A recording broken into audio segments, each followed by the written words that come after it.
ನಮಸ್ತೆ ವೀಕ್ಷಕರೇ.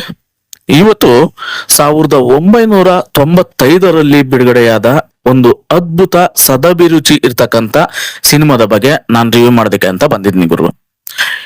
ಸೊ ಈ ಸಿನಿಮಾದಲ್ಲಿ Kumar Govind, Ramesh, Sudharani, B Sarojadevi, Lohithaswa, Ashalatha, Krishnegowda, bank Janardhan, tennis Krishna, ಇನ್ನು ಸಾಕಷ್ಟು ಕಲಾವಿದರು ಈ ಸಿನಿಮಾದಲ್ಲಿ ನಟನೆಯನ್ನ ಮಾಡ್ತಾರೆ. ವಿ ಮನೋಹರ್ ಅವರ ಅದ್ಭುತ ಸಂಗೀತ ಈ ಚಿತ್ರಕ್ಕಿದೆ ಅಂತ ಹೇಳ್ಬೋದು. ಇನ್ನ ವಿ ಉಮಾಕಾಂತ್ ಅವರು ಈ ಸಿನಿಮಾನ ನಿರ್ದೇಶನ ಮಾಡಿದ್ರೆ, ಡಿ ಗೋವಿಂದ ಅಪ್ಪ ಅವರು ಈ ಸಿನಿಮಾನ ನಿರ್ಮಾಣ ಮಾಡ್ಕೊಡ್ತಾರೆ. ಸೊ ಯಾವ್ದ ಸಿನಿಮಾ, ಏನಾದ್ರ ಕತೆ ಅಂತ ನೋಡೋಕ್ಕೂ ಮುಂಚೆ ಯಾರೆಲ್ಲ ನನ್ನ ಚಾನಲ್ನ ಸಬ್ಸ್ಕ್ರೈಬ್ ಮಾಡ್ಕೊಳ್ದೆ ನೋಡ್ತಾ ಇದ್ರು ದಯಮಾಡಿ ಸಬ್ಸ್ಕ್ರೈಬ್ ಮಾಡ್ಕೊಳ್ಳಿ. ಹಾಗೆ ಬೆಲ್ ಬಟನ್ ನ ಕ್ಲಿಕ್ ಮಾಡಿ ಲೈಕು, ಶೇರು, ಕಮೆಂಟ್ಸು ಕೊಟ್ಬಿಡಿ.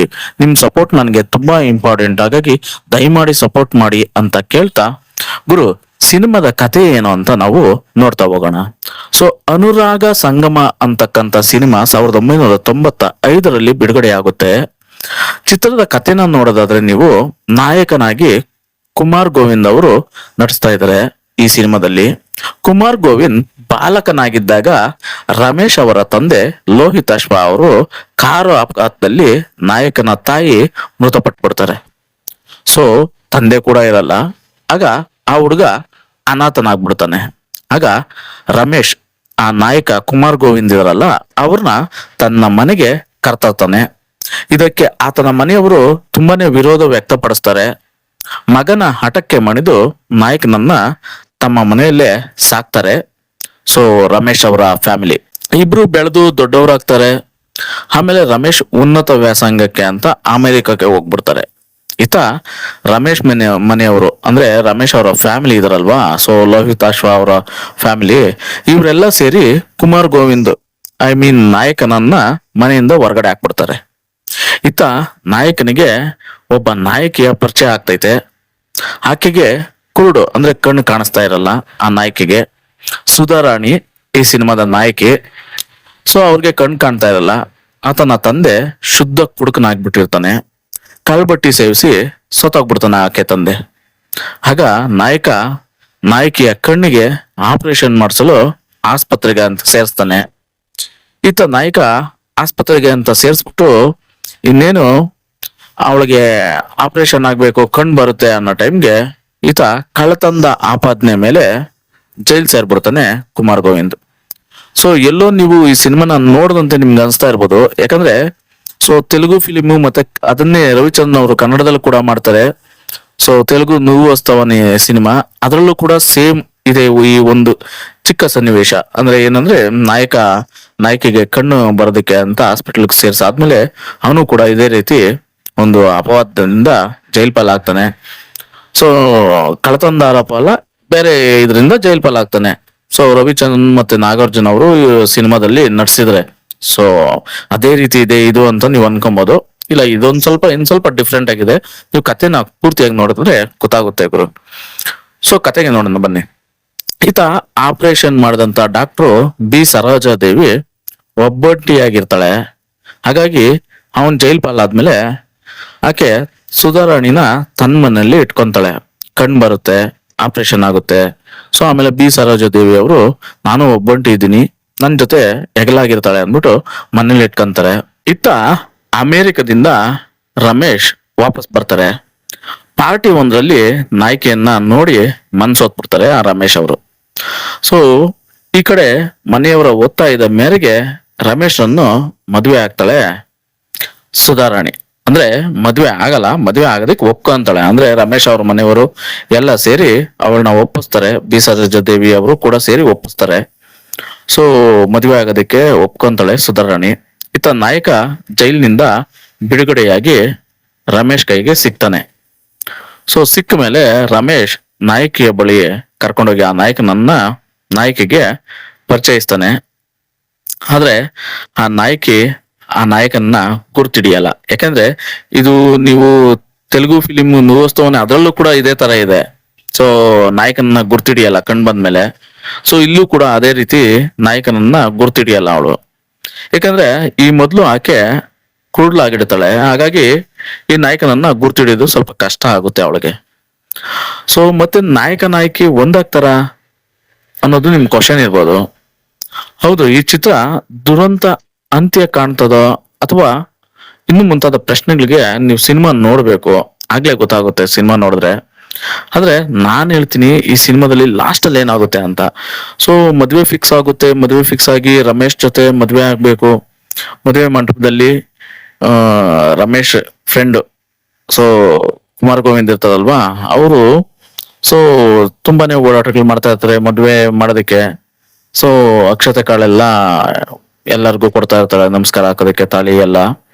ಸೊ ಈ ಸಮಯದಲ್ಲಿ ಸುಧಾರಾಣಿ ಅವರು ಪೇಪರ್ ಅಲ್ಲಿ ನೋಡ್ತಾರೆ. ಪೇಪರ್ ಅಲ್ಲಿ ನೋಡಿದಾಗ ಇವನೇ ಅವನು ಅಂತ ಒಂದು ವಿಷಯ ಬಂದಿರುತ್ತೆ ಇವ್ರ ಬಗ್ಗೆ. ಸೊ ಅದನ್ನ ಪೇಪರ್ ಅಲ್ಲಿ ನೋಡಿದಾಗ ಅವಳಿಗೆ ಅನ್ಸುತ್ತೆ. ಸೊ ಆಗ ಅಲ್ಲಿಂದ ಡೈರೆಕ್ಟ್ ಆಗಿ ಹೋಗಿ ಕುಮಾರ್ ಗೋವಿಂದ್ಗೆ ತಿರುಗಿಸಿ ಕಪಾಳಕ್ಕೆ 2 ಬಾರಿಸ್ತಾಳೆ ಸುಧಾರಾಣಿ ಅವರು. ಸೊ ನಿಮ್ಗೆ ಶಾಕ್ ಆಗ್ತಾ ಇರ್ಬೇಕು, ಕಪಾಳಕ್ಕೆ ಯಾಕೆ ಹೊಡೆದ್ಲು ಅಂತ.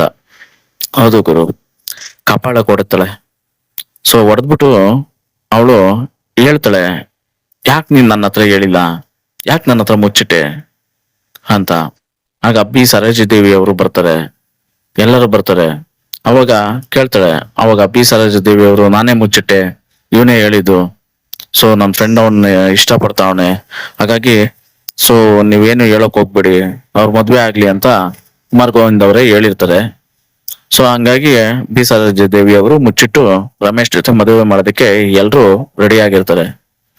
ಸೊ ಅಲ್ಲಿಂದ ಸಿನಿಮಾ ಇನ್ನೊಂದು ತಿರುವನ್ನ ಪಡ್ಕೊಳ್ಳುತ್ತೆ. ಕ್ಲೈಮ್ಯಾಕ್ಸ್ ಏನಂದ್ರೆ, ಆ ಕ್ಲೈಮ್ಯಾಕ್ಸ್ ಅಲ್ಲಿ ರಮೇಶ್ ಮದುವೆ ಮಂಟಪದ ಗಂಡಿನ ರೂಮ್ ನಲ್ಲಿ ಇರ್ಬೇಕಾದ್ರೆ ಈ ಒಂದು ಜಗಳ ಕದನಗಳು ಆಗ್ತಾ ಇರುತ್ತೆ. ಸೊ ಹಿಂಗ ಆಗ್ತಾ ಇರ್ಬೇಕಾದ್ರೆ ರಮೇಶ್ ಅದನ್ನೆಲ್ಲ ಕೇಳಿಸ್ಕೊಂಡ್ಮೇಲೆ ಅವನ್ ನಿಂತ್ಕೊಂಡು ಕಣ್ಣೀರು ಒರೆಸ್ಕೊಂಡು ಮತ್ತೆ ಬರ್ತಾನೆ. ಬಂದು ಇಲ್ಲಿ ಕುಮಾರ್ ಗೋವಿಂದ್ ಹತ್ರ ಮಾತಾಡ್ತಾನೆ, ಹೇಯ್ ಯಾಕೋ ಇಷ್ಟೊಂದು ಇದಾಗ್ಬಿಟ್ಟಿದ್ಯಾ, ನಾನ್ ಸುಮ್ನೆ ನಿನ್ಗೆ ತಮಾಷೆಗೆ ಅಂತ ಮಾಡ್ದೆ, ನಿಮ್ಮಿಬ್ರು ಮದುವೆ ಮಾಡ್ಬೇಕಂತಾನೆ ನಾನ್ ಅನ್ಕೊಂಡಿದ್ದೆ. ಸೊ ಅವಳಿಗೆ ಹೇಳ್ತಾನೆ, ರೀ ನಾನ್ ನಿಮ್ ಮದುವೆ ಮಾಡ್ಬೇಕು ಅಂತ ಅನ್ಕೊಂಡು ಇಷ್ಟೆಲ್ಲ ಲವ್ ಅದು ಇದು ಅಂತ ನಾಟಕ ಆಡ್ದೆ. ಸೊ ನನ್ ನಿಮ್ ಮೇಲೆ ಏನ್ ಅಷ್ಟೊಂದು ಇಷ್ಟನೂ ಇಲ್ಲ ಏನೂ ಇಲ್ಲ.